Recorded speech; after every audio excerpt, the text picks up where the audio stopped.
आणि जळगाव महानगरपालिकेच्या निवडणुकीमध्ये भाजपनं इच्छुकांच्या मुलाखती घ्यायला सुरुवात केली आहे। 75 जागा आहेत, त्यासाठी 550 पेक्षा जास्त उमेदवारांच्या मुलाखती पार पडल्यात। 19 प्रभागांसाठी नवे इच्छुक उमेदवार आहेत, माजी नगरसेवक आहेत आणि यासह अनेक कार्यकर्ते आहेत जे यावेळी उपस्थित होते।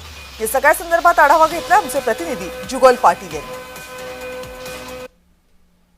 नुकत्याच नगरपालिकांची निवडणूक प्रक्रिया पार पडली असून जळगाव महानगरपालिकेच्या या ठिकाणी निवडणुकीची वेध लागलेली आज भारतीय जनता पार्टीतर्फे या ठिकाणी इच्छुकांच्या मुलाखती घेण्यात येत आहे।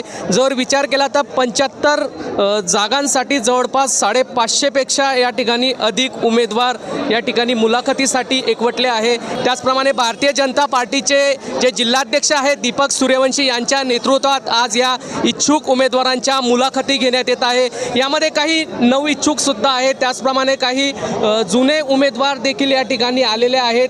जर विचार केला तर नवीन व्हिजन असलेले उमेदवार देखील या ठिकाणी आलेले आहे। आपल्या प्रभागासाठी नवीन काय करता येईल अशा नव्या आशा घेत काही नव इच्छुक उमेदवार सुद्धा दाखल झालेले आहे। भारतीय जनता पार्टीतर्फे आज इच्छुकांच्या मुलाखती घेण्यात येत आहे।